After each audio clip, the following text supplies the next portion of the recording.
Warning, this video contains facts that may be upsetting and distressing to some listeners who don't understand how engines work. And with that, welcome back to Range Anxiety TV for Martin's bedtime story. That's right. Sit back, relax, pour yourself a hot chocolate and listen to the story of little Joe Blow that didn't know how far his engine was going to go.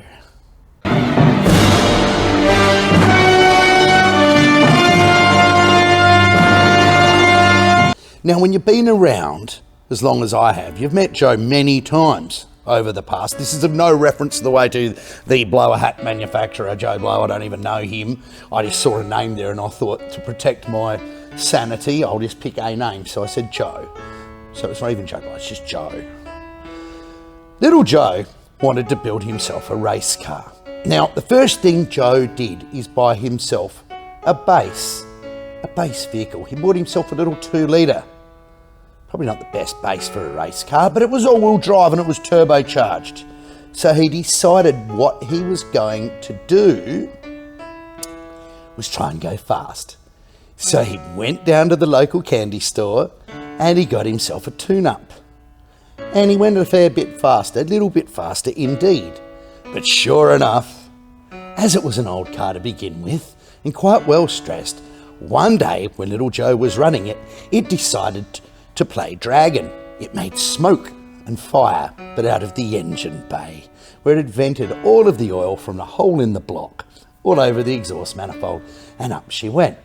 Now little Joe was distressed. Why would this thing do this?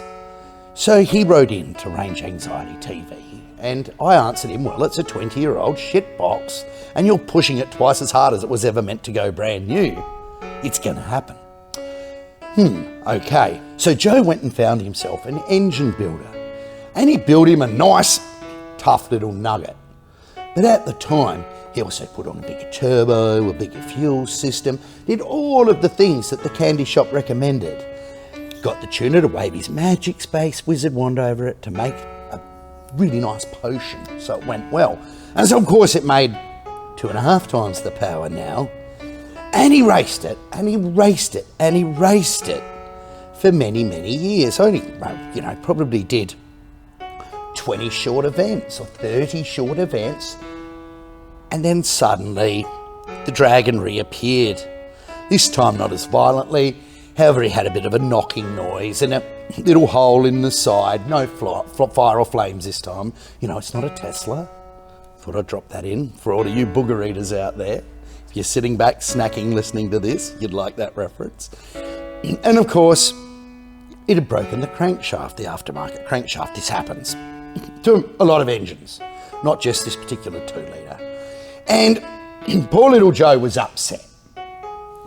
He expected that when he built this race engine and pushed it 2.5 times more than stock, revved it a lot harder with more stroke, that he was going to get 100,000 kilometres out of it. And of course, that's where the catch cry comes from. It's done no work. Well, unfortunately, anything just like a dragon that runs on explosions. Internal combustion motors are explosion motors, and they reciprocate very fast. And they turn an angular reciprocation into circular reciprocation. So there's a lot of physics and forces and stresses going on in there. And unfortunately, they don't follow a linear stress curve. This is probably a bit much for your average 4-year-old, or me, or most of my listeners. But the stress loading is normally logarithmic, y equals x squared. So, the more horsepower you make, the more revs you give it, the curve looks something like that. So where little Joe would have been right, and he wouldn't have to cry himself to sleep and find exactly the right temperature porridge, is if he'd kept his power level standard, or just above, but most importantly his RPM limit standard. Those inertial loads on the conrod wouldn't have kept kicking them out the side and releasing the engines in a dragon. No one likes that. So the whole point of this is that Joe is basically a butthead, right? There is plenty of them out there. He's not a little kid, he's a 40-year-old man, When you race an engine, you're making big horsepower per cubic inch, it's going to fail. And it's going to fail. The smaller your cubic inches are, the higher your revs are, and the more power you're making is that magical brew that makes the potion that makes for engine failure.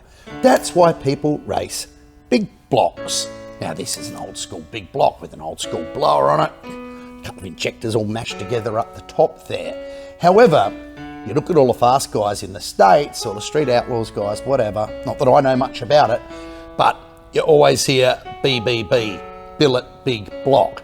They're not mucking around with 2 litres, they're not mucking around with little motors.